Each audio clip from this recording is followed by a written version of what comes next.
Welcome to the World Happiness Fest. This is the first session of the first day of an amazing week where we are going to be focusing on happiness and well-being as new paradigms for human progress. Our goal is to frame discussions not just about economic growth, but actually as about human, society, and in general community growth. So this is the main reason why we celebrate happiness around. This is happening always around International Day of Happiness, March 20th. And our goal, and this is just the beginning, they are miles away, as Shekar will explain. Our goal is to get to 2050. If we get to 10 billion people, that's what the United Nations is forecasting, with the option to choose happiness as a way of living. We believe that happiness and well-being are the beginning and is not the end. Happier people achieve more, are more innovative, are more creative, and actually they get in trouble less. Actually, they are less violent. It's people that solve conflict in a regenerative way. So with that in mind, I just want to say thank you to Catherine for coordinating this important video conference. We're going to be talking about mental health, we are going to be talking about health in general, and we are going to be talking about coronavirus and what is happening today in the world. So Catherine, thank you so much for coordinating, and we're going to have Julian Shekar Sasena joining us and explaining what's really going on in the world today. What can we do to be safe, and what can we do to actually grow from what's going on? We want to bring some hope into the conversations as well. So thank you so much for joining. And Catherine, let's go. Wonderful. Thank you so much for that intro. And I'm really excited to be here with two of my very esteemed colleagues in mental health. They've been leaders in the space for a long time and have been really proactive too about giving out information about the coronavirus and telling people how to take care of their mental health as we deal with this change in society and the changes of how we're interacting. So we're really grateful to them for making time today to come and speak with us and talk about mental health and also as it relates to happiness. So I first wanted to give a little background on who these two people are that are joining us. Dr. Shekar Sasena. He is he's the professor of practice in global mental health at the Department of Global Health and Population at the Harvard Chan School of Public Health. He's a psychiatrist by training. He served at the World Health Organization since 1998. And from 2010 to 2018, he was the director of the Department of Mental Health and Substance Abuse at the World Health Organization. In 2017, he received the prestigious Leon Eisenberg Award from Harvard Medical School. He's an author of more than 300 academic papers. He functioned as an editor at the Lancet series of Global Mental Health in 2007 and 2011, and the Lancet Commission on Global Mental Health and Sustainable Development in 2018. His expertise includes providing advice and technical assistance to policymakers on prevention and management of mental, developmental, neurological, and substance use disorders and suicide prevention. So we will be hearing from Shekar first. I'm going to give you a little background as well on Dr. Julian Eaton while we're here. Again, I've worked with Dr. Eaton for quite a while, and he is also a leader in the global mental health community. So Dr. Julian Eaton is a British psychiatrist. He's co-director of the Center for Global Mental Health at the London School of Hygiene and Tropical Medicine, and he's senior mental health advisor at CBM International.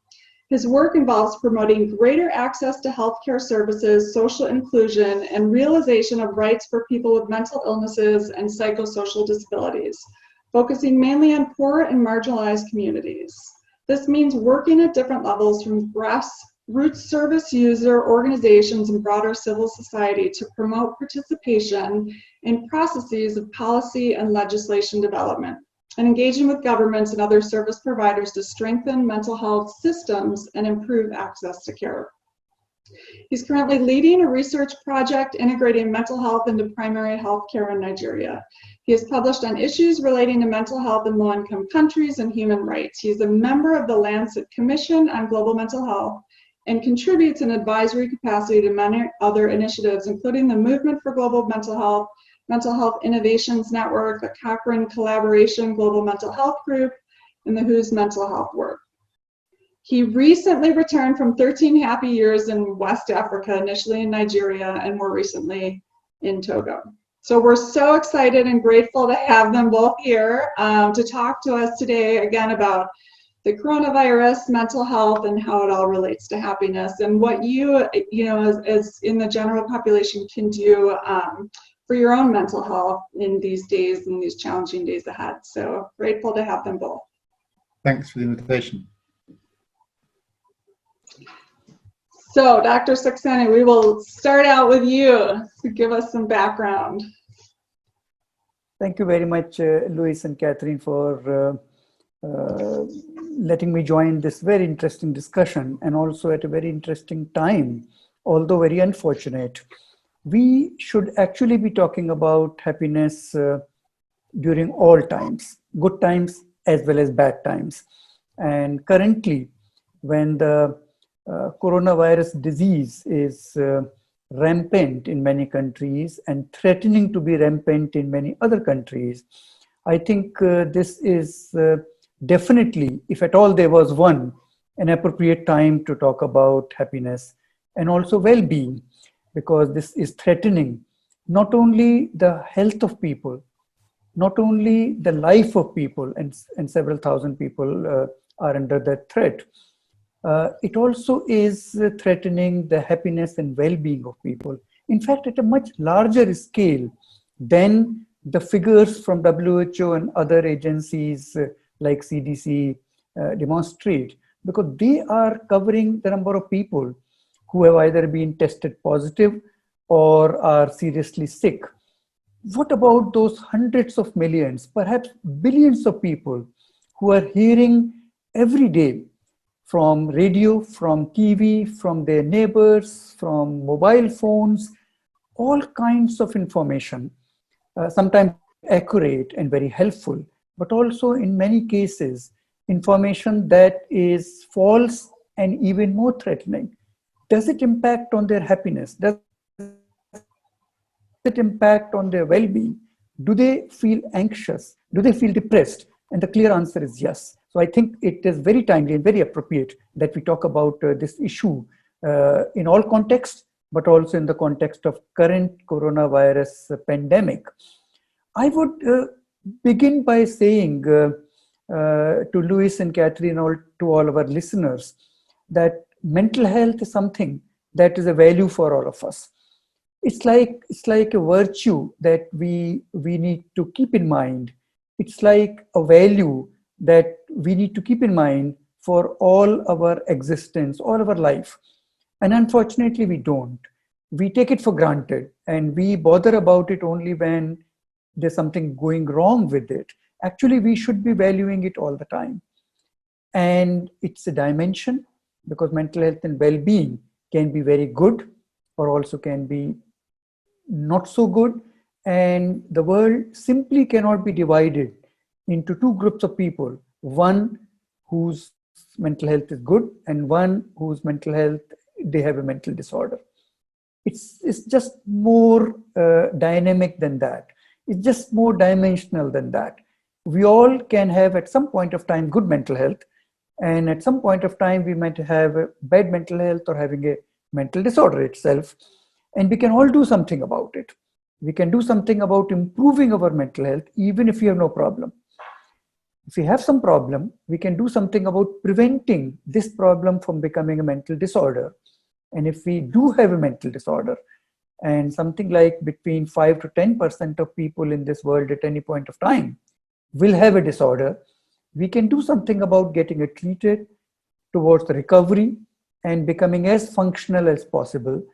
And I think this message of happiness and well-being is for all people, not only for those people who have a problem, but for everybody. Just my last point, that even if we just take mental disorders, which are defined by WHO and by other agencies in a very specific way, they're extremely common. we're talking about more than 300 million people with a depressive disorder and another 300 million people with some kind of anxiety disorder. We're talking about 1 in 5 people anywhere in the world having a mental disorder at some point of time. And that's a huge figure, much, much larger than some of the other diseases that we hear so frequently about. And so whether you take the mental health dimension or you take the mental disorder as a category, these issues are extremely common. And during this time, when we are struggling with a lot of stressors, it's very important to focus on how it's going to impact, or it's already impacting our life, the life of mental health of our friends, colleagues, and acquaintances, but also then what can we do about it? So I look forward to this discussion with this kind of introduction and open to any question that you want to ask, Catherine.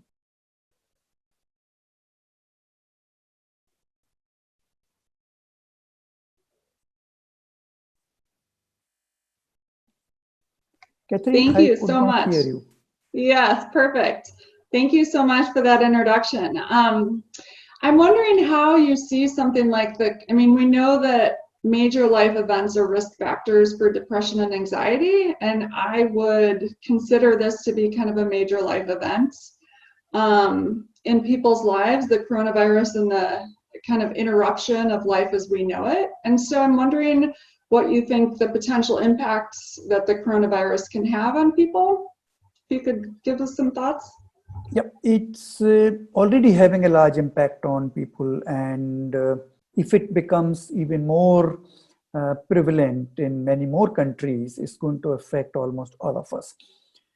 Just to give you a background, any major negative event in people's lives, and more especially those which affect larger populations, we are talking about humanitarian emergencies, which could be either a conflict or disaster, which many people in this world are facing every day.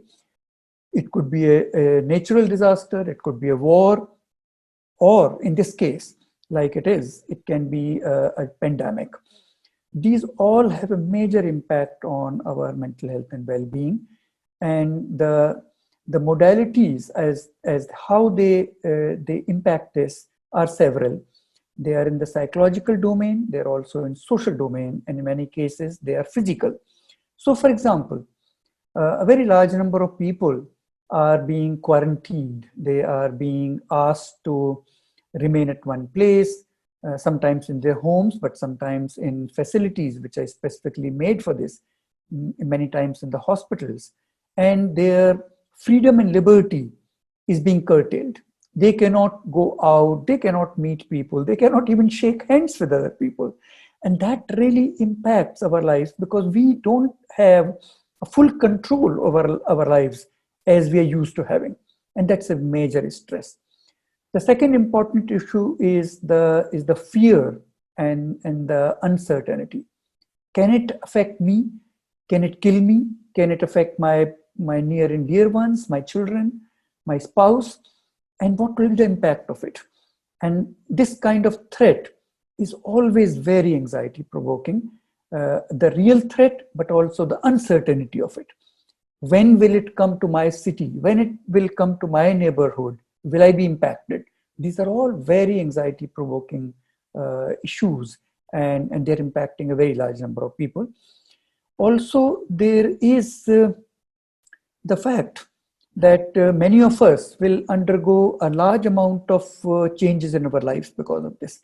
We are working from home, we cannot go to the restaurant, for example, and sometimes we cannot go to the workplace and we lose our wages because many people in this world, a very large number of people, do not have a job that gives them sick leave.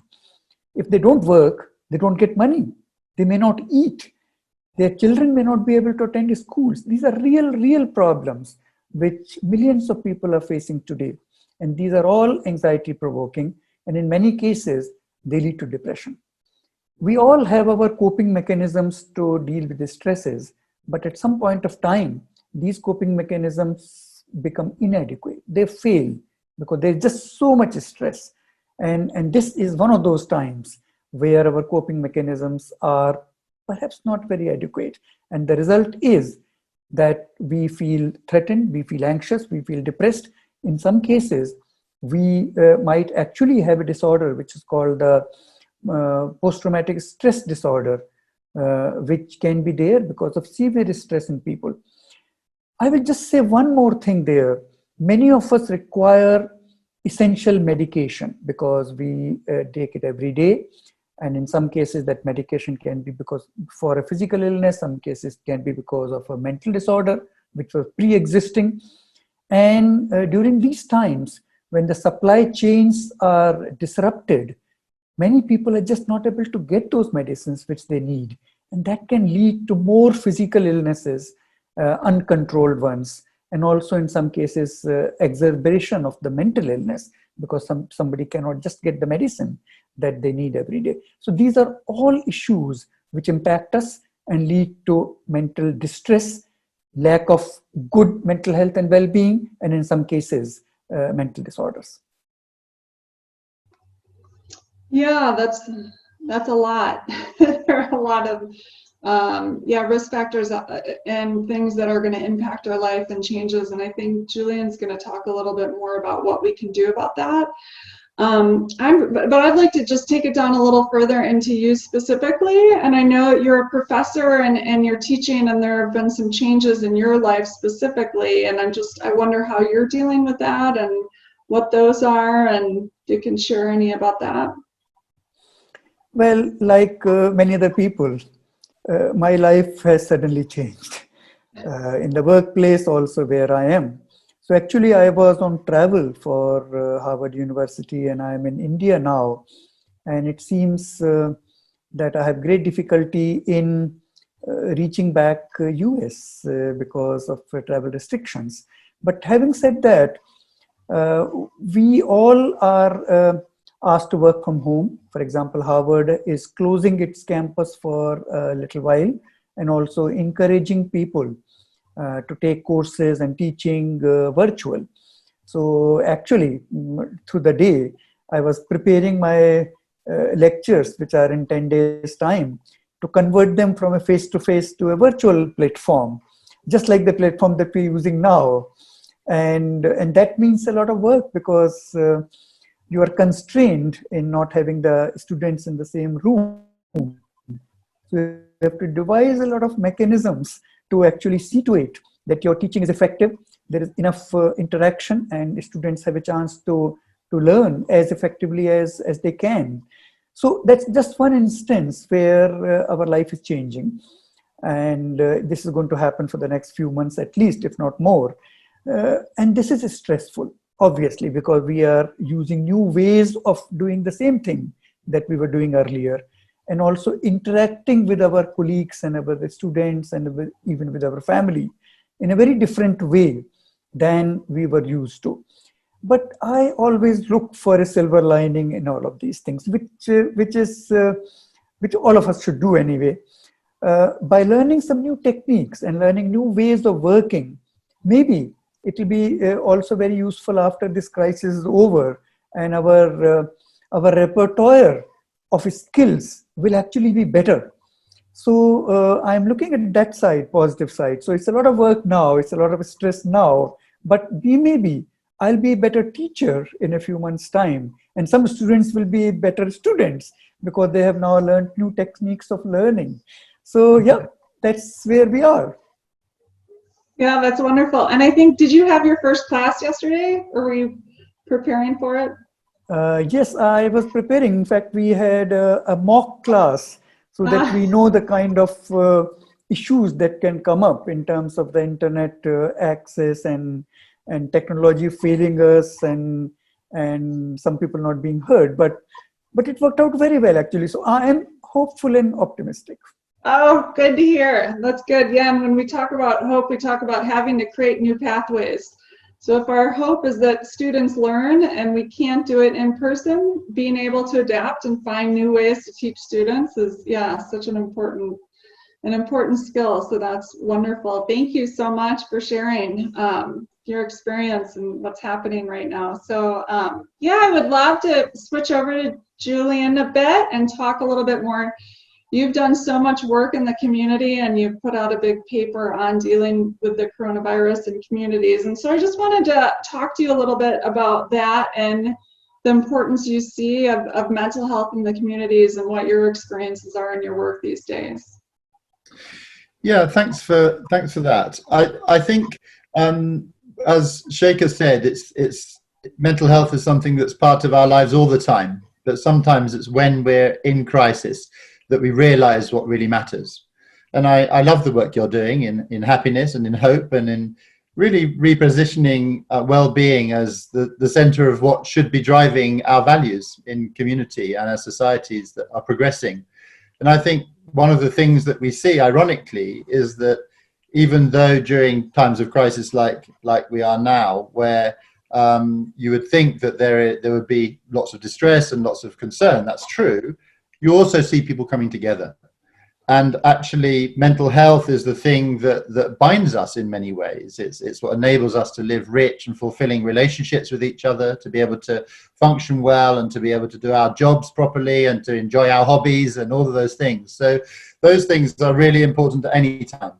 But actually, a strong and resilient community is able to come together during times of crisis. And we're seeing a lot of that now, actually. We're seeing a lot of people coming together and seeing the best of people in supporting their neighbors and understanding what their responsibilities are to keep the whole community safe and healthy. And that's something you often see, that greater solidarity and mutual support during times of crisis. Yeah, that's great. Do you have any examples of specific projects that you're working on or involved in and what they're doing kind of on the ground? To deal with what's happening? Sure. So I spend most of my time working in the field of international development and working particularly in lower income countries to strengthen their mental health systems and to help people with mental health problems to live flourishing lives in communities. One of the things that we've found in previous crises, like the Ebola crisis in West Africa and others, is that actually doing that work all the time and helping to strengthen those systems and the places that people can go in advance is really important when things become difficult, because people need that. And if you've already done, for example, a lot of training good community health workers, then they're available when people need more care. So that kind of work in advance is really important. One of the things that we're finding now, of course, which as Shekhar mentioned, is that everyone's restricted, that it's more difficult to travel. I've just been told that I should not be also going in to teach or to be doing any international travel, and that makes it more difficult to support people. So it's definitely affected our work, but one of the things that we really focus on is making sure that as much as possible, we continue to support the most vulnerable people. So we know that the great majority of support that people get is from the people around them and from their friends and relatives and neighbors. And that's fine. But my work tends to be with people who have more severe needs, either with mental health problems, psychosocial disabilities, or actually people with all sorts of other disabilities. And for those people, it's really important that we make sure that the systems that they rely on don't fall apart. So we, for example, want to make sure where there are good messages coming from the government or from healthcare providers, they also get to people who can't see and people who can't hear and people who are at home because they find it difficult to leave their home. So one of the major shifts for us during a time like this is really making sure that people aren't left behind, that more vulnerable people are as able to benefit from good advice, maybe getting access to testing if that's necessary, or being able to get care at home if they usually do, even during a time of crisis. So it really has affected us. But I would say that, as Shekhar said, during times of crisis, it's worth looking at the silver lining. I think one of the things that's really struck me actually has been we have been seeing climate change as an increasingly important issue to grab hold of.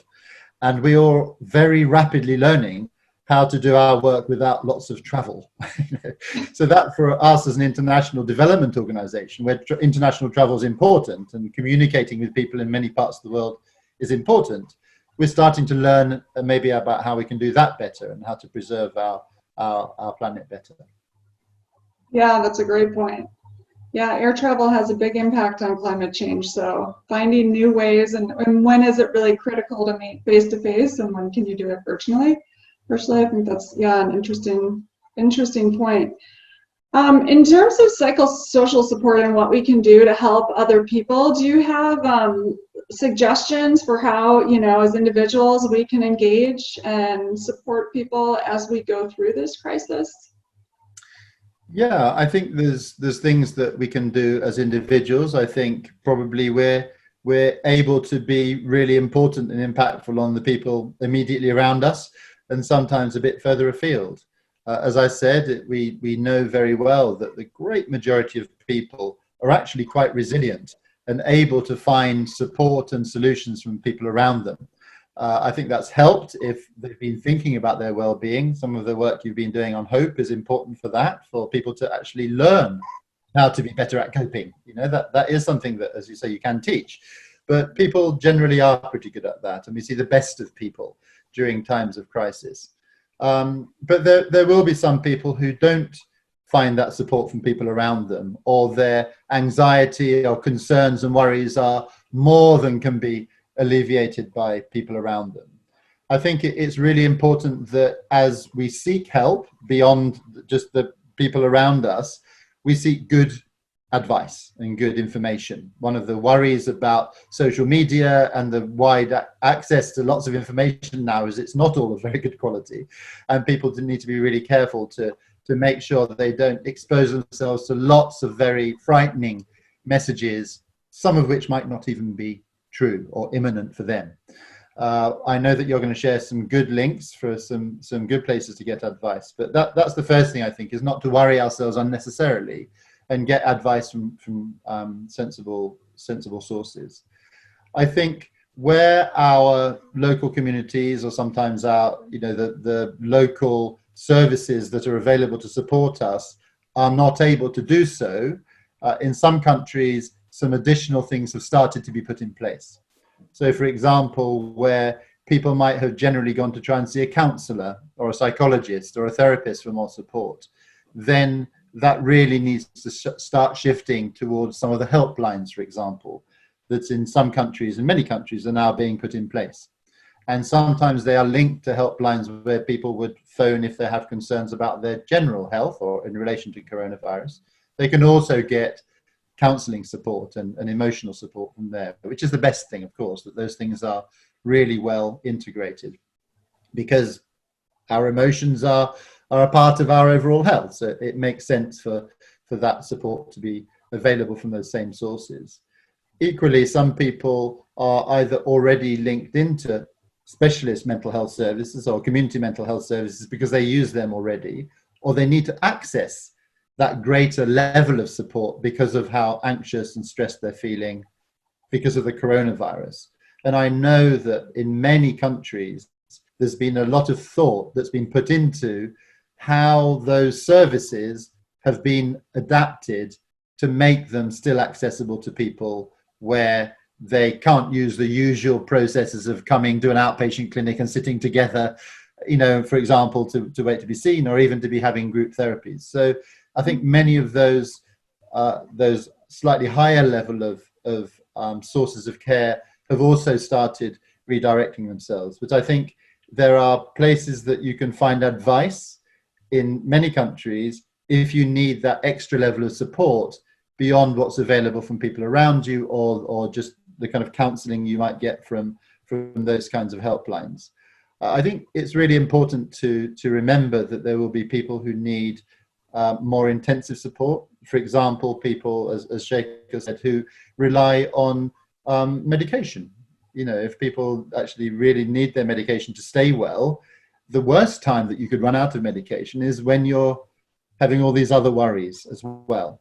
So that I know that it's can be very difficult, but making sure those medications are available and asking in good time for people to help you to have a good supply, I think is really important. And for those people who are providing services, we really need to be thinking, who are the people who won't be able to easily access the kinds of care that they would normally do so, and make quite strategic efforts to make sure that those services are available to those people who will really be needing them. I think the other group of people we need to think about are healthcare staff, and people whose job it is to look after people who might have coronavirus, because they are actually at much higher risk of catching that themselves. It's an infectious disease, and if they're meeting a lot of people all the time, there's a risk that they will get that, and that naturally makes them more anxious, more likely to be concerned about their own well-being. So it's really important for healthcare service providers to make sure they think about their staff, that they give them some time out from frontline work that is very stressful and difficult. Make sure they have opportunities to spend some time at home when they're not, constantly under stress. And we know from what's happened in China and many other places that actually many healthcare workers have made great sacrifices and sometimes got sick themselves. So we really need to make sure that those people in particularly stressful jobs are able to look after their well-being. You're no use to anyone else if you're not well yourself, emotionally or physically, and taking risks isn't a good long-term strategy. So I think the other thing to think, just in closing really, is that this is a temporary situation. It's stressful and it's difficult, and it might be difficult for a while to get the kind of care you really need, but actually we know we're talking about a matter of months. And even more positively, we've never seen the healthcare sector, the pharmaceutical sector, kick in so quickly to get really rapid solutions, getting vaccines through more quickly than ever before, antivirals, and certainly getting health systems robust to get ready for maybe if this becomes a permanent part of our human experience of having coronavirus around for a long time. So there is a lot of hope. There are a lot of things that we know are going to change. It's a difficult time, no question, but it won't be forever. And it may be difficult, inconvenient, but we really need to do the right thing for the community, to self-isolate if that's the right thing to do, because it's our responsibility to look after each other, but to know that it's not going to go on forever, and that actually we will be able to get back to our normal lives again. Yeah, that's wonderful. That's super helpful. I know, and for me personally, I am ramping up. I mean, in times of stress, for me, I know I have to exercise, I have to meditate, I have to watch what I'm eating, really take care of the things that impact how I feel and my mental health, connect with others, even if it's online, not isolate during these times, talk to my therapist if I need to, look at meditation or medication if I need to, but it's, so important. So this has been really helpful. Thanks. Louis, do you have any questions for them? We lost him. He's back. No, I'm here. Yes, actually, this is super helpful, and I find so much hope. I have a couple of questions more focused on facts, so we can understand a bit why this trend of fear is going so fast around the world. Because if we look at the current situation with influenza and with flu, we know that as of today, there are around almost 700,000 people dead. If we look at coronavirus, it's less than 4,000. So we are talking about 700,000, we are talking about 4,000, and however, nobody talks about flu and influenza, and we keep talking about coronavirus. So can you explain why this is happening? Because many people don't get it. Luis, I will take first shot on that. I think you are right that the fear is spreading faster than the virus. In fact, WHO called it the infodemic as opposed to the pandemic, because there is correct as well as incorrect information that is reaching people much faster. But remember that this is a new virus. So human beings don't have the immunity to this virus, although influenza has been around for a long time and people have developed immunity, and also there is a vaccine, as Julian mentioned. There is no vaccine for corona. So this is new, and we are relatively unprepared for this kind of virus, even biologically. But psychologically also we are unprepared because it arose suddenly and it spread very quickly and killed a number of people. So it is the velocity and not the actual extent of problem. It's the speed of the problem that is more threatening. And then there is the effect of information spreading much more widely because of our rapid ways of communication. Earlier, 20 years back, we did not have such a rich social media or such a rich internet communication. But now, within minutes, within seconds, people get the information from wherever it is arising. So it does impact on the threat, which is continuing changing by seconds and minutes and hours, when earlier this was not so. You waited for next morning's newspaper, but now you wait for the next tweet or the next photo. And that in a way can be reassuring because you know you're connected, but in many cases and for many people, it can be even more threatening. So I think there is a positive and the negative side of it. But yes, you are right that we need to be thinking about it in a proportionate manner. And maybe we are more fearful than we should be. I'm not saying that we should not take precautions, but we should not be too fearful of this. As Julian said, my colleague and friend, this will pass. I think I would add to that. The infodemic is real, and it's a positive thing in that it shares information in a very quick and comprehensive way. But we do need to worry about the risk that it overemphasizes certain things as opposed to what the real risks are, and makes people suffer emotionally. One of the things that I've seen that's so different and positive about this occasion is that well-being is at the front of the agenda throughout, whereas historically we would have had a lot of focus on biological elements of response. People are thinking about well-being now, and I know that it's one of the considerations very carefully, in very carefully crafting messages and communications to make sure that there isn't overly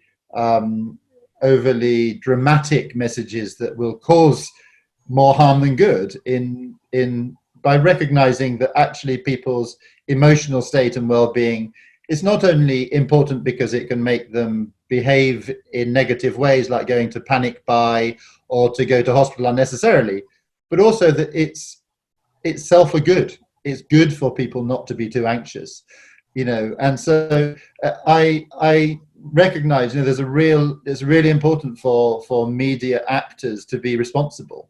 It's really important that we ourselves are responsible in what we retweet, but we also need to recognize that I think the acknowledgement of emotion as an important outcome in this is much more than it has been in the past, and I think that's a really positive thing.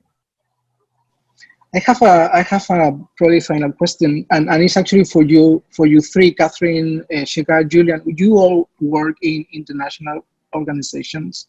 You know how relevant leaders are, and this is a two-part question. One is, what is the role of leadership when we come into this situation, and especially conscious leadership? The second one, and there are so many comments on the street around this is managed by a small number of people. Are you been in, and you are in international organizations? So the second question is, can this really be managed by a small number of people who want to create a new state of organization in the world? Is this possible at all? So it's more The second is more about conspiracy theory, is more about, can this really be managed by a small number of people? And the second one, and the first one is, what is the role of leadership, unconscious leadership in this space? Luis, I will definitely answer to the first part of your question. I think what we need is responsible leadership at all levels. International, national, and very local, within your own community. We need that kind of responsible leadership so that the risks that we talked about earlier of misinformation, misconceptions, excessive fear and anxiety can all be decreased, and also adaptive measures which are positive in terms of physical methods of prevention as well as reassurance in terms of the support available can be at all levels and can be given at all points of time by people who are responsible. And I'll give you examples. At an international level, organizations like WHO and also UN itself are playing a big role in providing timely and correct information, which is a show of responsibility. At a national level, the health agencies as well as the top leadership of the country, the political leadership, is providing that kind of information. And as Julian said, this time it has been much more quick and much more clear and acknowledgement of the well-being and the happiness of people and taking precautions. So I think that needs to be encouraged. And obviously the misinformation needs to be discouraged by the responsible leadership so that they can contradict and already say their piece on what is the right way of reacting and what is the wrong way of reacting. And it also inculcates in people a sense of support that my leader is with me. And so I have somebody to fall back on in terms of practical needs, but also in terms of information and support. So those are all very, very essential. And we can all play a role in that, in whichever capacity we are. Me as a teacher and a health care professional, you as a person who people rely upon for correct information, and religious leaders, local leaders, political leaders, we all need to play that role.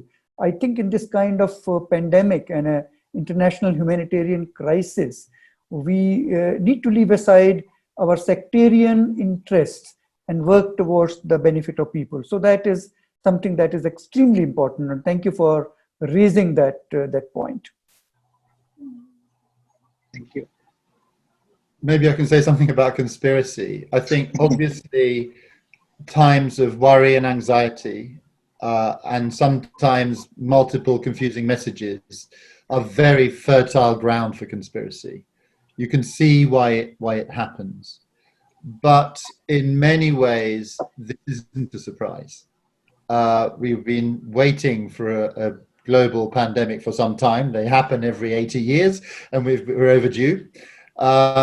We are living in a world of very easy, almost ubiquitous travel across multiple countries very easily, very cheaply, which is just very likely to cause this very rapid spread of any infections which 100 years ago would have arrived and disappeared within a small space of time within a village, So it's not surprising this is happening, but I think we do need to recognize the importance, again, of media and of leadership. One of the things that we know is really important is trust. That there have been a number of problems in previous infectious disease epidemics, for example, the Ebola one, even in attempts at eradication of polio, where there wasn't the trust in even the health workers who are attempting to support people, or in vaccination, for example.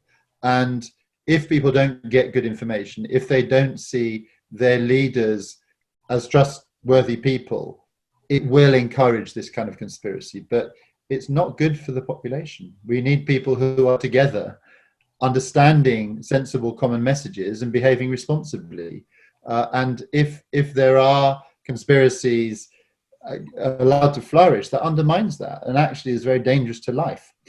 More people will die if people are not behaving responsibly in terms of very practical advice given to them, like hand washing or maybe a vaccination when it comes along. So we need to be very careful about it. I think it's not a surprise that it happens, but I think that the science is good about what we need to do, and we need to take it seriously at the moment and get this over with as quickly as possible. Yeah, and I think I would add just to both of that, I think it's really important that our leadership really own the feelings that are associated with what's happening. So the fear and acknowledging the fear. I mean, oftentimes leaders don't address these negative emotions, and yet they act out on them. And I feel like what we don't address follows us. So acknowledging that we may have fear and sadness and these different things related to what's happening, but then still leaving space between that fear and action. So getting ourselves and having our leaders getting themselves back into a more positive emotional state. And then taking inspired action from that. So taking informed action. When we act out of fear, which I think we're seeing in some leaders, we don't take inspired action. It's in an uninformed action. And so I think, having our leadership address those negative feelings, which they often don't, is really important and shows compassion and connection. Well, thank you so much for leading with hope and with responsibility, and really being role models for everybody to really follow. So thank you so much. We are going to share many links together with the video, so everybody can access to the latest information from the World Health Organization, WHO, from so many different institutions.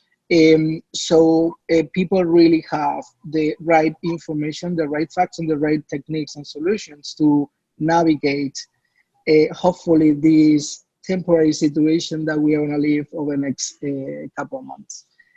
Thank you so much, Julian, Shekhar, Catherine. We keep going with many other interviews today and during the week, but I'm so happy that we can kick off the whole week with the elephant in the room.